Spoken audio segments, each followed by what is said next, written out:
Off season's probably my least favorite time of the year. I hate not being able to race and everything like that, but I'm excited for next season. I think it's going to be good. I learned a lot this season. Didn't get too many races in as I would hoped, but I think next year is going to be good. Off season, hopefully go by fast. We had a couple really good runs, actually, especially Talladega. That was the highlight of the season. We marched our way from 17th place up to 5th at part of the race and finished 9th, one of my best finishes. And we were the second fastest car on the track for the laps for the whole day. So super proud of that. Looking forward to the super speedways again next year. The Daytona race, we were pretty good, and Kansas we were pretty good, but then we had some ups and downs with the missing a crash on the first lap. That's the splitter up. Then we struggled the rest of the day. And then we went to Iowa and we had a bind in suspension, struggled the rest of the day. So we're definitely getting faster. Everything's been picking up. So I'm happy with our progress overall as a team. And we've built our fleet up to 5 cars now. So pretty excited about that. 4 of them are running and driving. So that really leads me to my next question. 2022, you got 5 cars now. You're gonna maybe run a few more races than you have in the last couple of years. I know Oklahoma's long haul. Yeah, so we built this really nice fleet of cars and fast cars. And so for 2022, I'm definitely going to go do Daytona, Talladega again. We've built 2 of everything, and one of our models for being able to fund this whole deal is to find a funded driver that could share some of this racing. We don't intend to do a whole season, but we want to pick and choose the races we go to. We go when the car's ready. We go when we got tire money. We go where we can be fast and try to learn a lot. Well, I'm really very pleased with our season. We had a lot of great drivers over the year, and that's kind of been the last few years of our deal, is having different drivers in our cars, and we've had a lot of fun over the course of the season. It has been a long one, but it's been a fun one. So really happy with our results this year and how much we improved as a team.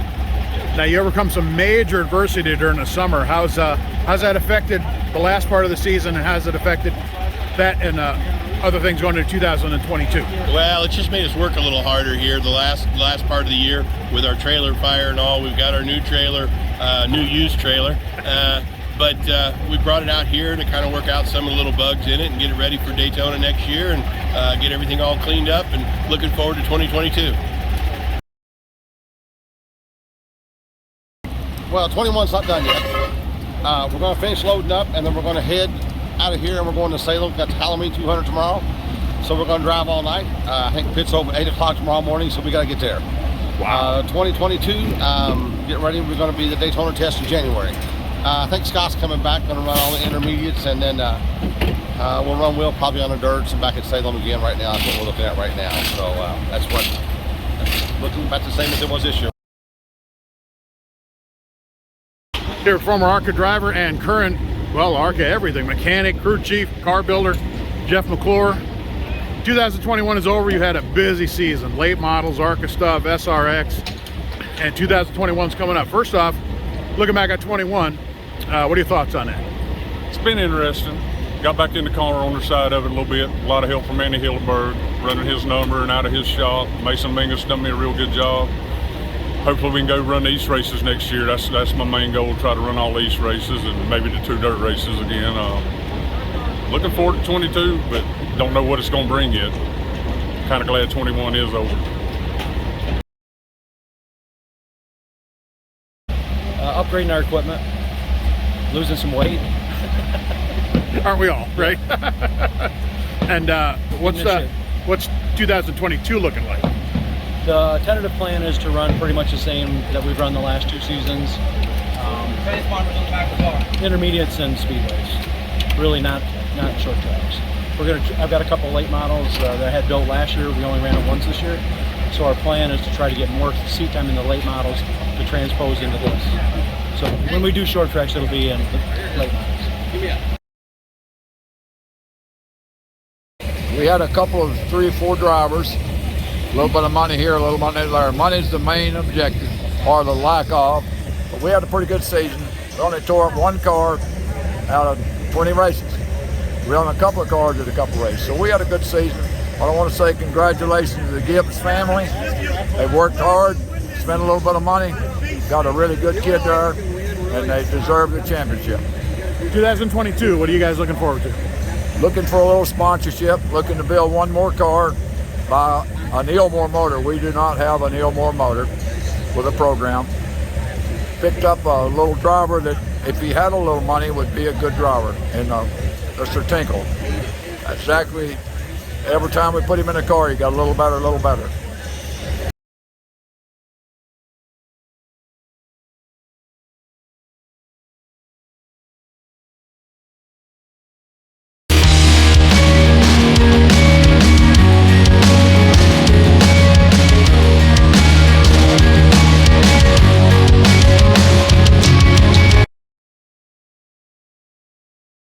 Well, I'm happy to be here with Nick Sanchez, asking about 2021 as you just claimed your first ARCA Series win. I mean, I guess you could talk all day about what your 2021 is like after today.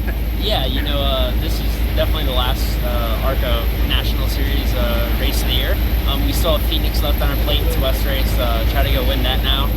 You know, 2022, I'll continue with Rev full-time in the ARCA Menard Series, and then, you know, do part-time Xfinity with BJ5 Motorsports.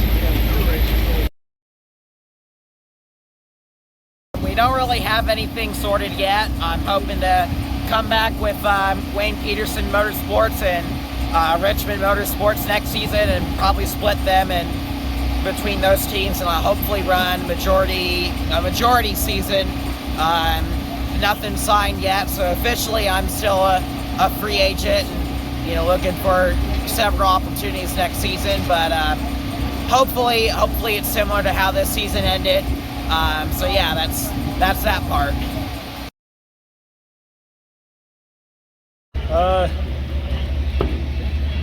We got a lot of work to do to get where we need to be consistently. We've had good runs, we've had bad runs. The good thing is on the bad runs we know where we've had issues. So we got a lot of work to do at home over the winter, and be ready to go to Daytona. I thought it was a strong season for us. We wanted to win the championship, obviously, but we contended really well. I think finishing second and third with 2 of our cars in points, won 7 races. It was a really solid season. I'm proud of the team, and I believe our effort was very, very solid top to bottom. I just think we raced maybe as good a team as we've ever raced in this series. So it took a lot to contend with them, and we did. We contended with them. We just weren't able to be triumphant as many times as they were. 2022, what are you guys looking forward to? Well, probably a lot of the same thing. We're going to be probably same size, about 3.5 cars. But we'll be working with TRD and Toyota driver development again. High hopes. Like, I expect another strong season. I think the roster's starting to shape up to look strong, and looking forward to it. You run anybody for the championship? Right now, there's 1 driver, which hasn't been announced that will probably be running the full season. Probably the other 2 cars will probably be full-time cars with not full-time drivers. Standing here with multi-time ARCA champion Bill Venturini. It's cold here in Kansas City. Very, very cold. And speaking of Kansas, season's done. You're looking back on the season, you know, Good what are season, your thoughts? Good season. Yeah, it's hard to compete against Gibbs. You know, when we have good resources, but he's got much better resources than we do, than anybody. So I would expect him. I would say if he didn't win the championship, there'd be a problem. 2020 and 2022. What are you guys looking for that? Nothing's finalized yet, but you know, we'll be racing. I know that. Still the three or four cars, you know, the 15, the 25, the 20. Yeah, I'm sure we're going to 55. run 3 full-time cars and go from there. But, you know, we're okay. I can't really say too much yet because not everything's going to be finalized. It's only October. But now your health is better. So yeah, my health is definitely better. And you're feeling better, so ready to go get them in 2022? Not like you weren't this year, but... No, I'm just getting older. Beats the alternative. You know, it's just, I enjoy the races. I'm not, you know, all the other preparation stuff to get there, it's not so much fun anymore. But hey, my son's doing an excellent job. I'm thankful that he took over the company and he's made it successful, and you know, looking ahead for another couple more years. And coming up on 50. That's what I want to make 50. Wow, big plans for that? We'll see. We'll see.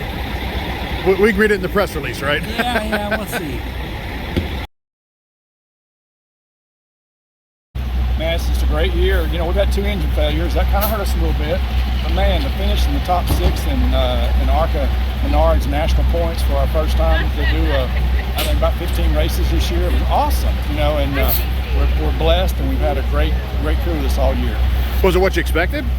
Yeah, you know, we're a little slow. I was hoping to be a little faster, but the thing about it is we just need to buy some parts. We bought 2 cars. That's a lot of money we had to spend. And of course we had the engine failure, so we'll upgrade the spindles, upgrade the rear ends, housings and things like that. We'll get a lot faster next year. So it sounds like you're looking forward to 2022. Man, yeah, learned a lot this year on these laps, you know, so I think we had 2 top 10 finishes this year, and you know, didn't do real good tonight, but you know what? It's on the trailer, there's not a scratch on it, the motor's purring like a kitten, so we had a great night.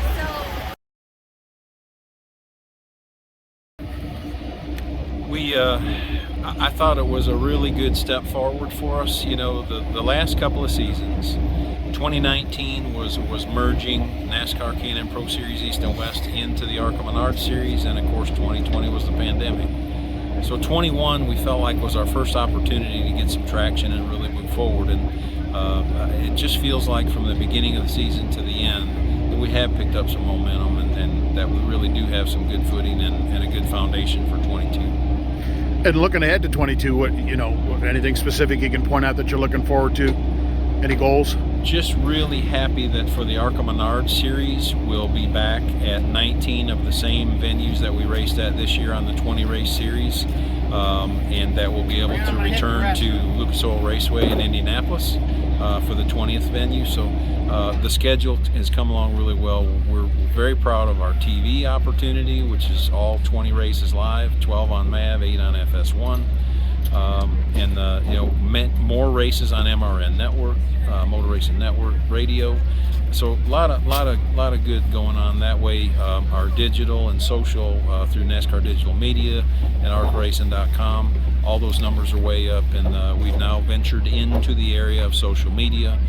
So Facebook, Twitter, and the other accounts are all our numbers are good, and we're trending in the right way, and we just feel pretty good about the momentum we got right now. The big discussion, as you know, it's been rehashed over and over again, is car count. But the biggest discussion we're having here and now in the racing community is the Gen 6 car coming next year. How does that affect ARCA? We see it as an opportunity. You know, the first thing we're going to be very, very conscious of and very aware of is the vast majority of the teams currently own the Gen 4 chassis, and so we don't want to create a situation where those are not competitive and not every bit as good as in terms of competitiveness and on-track competition as the Gen 5, Gen 6. But we want to make available place for those Gen 5 and Gen 6 chassis to land, and they're good quality, well-built new race car chassis, and we certainly want to make sure that we have that we welcome them into the series alongside the Gen 4.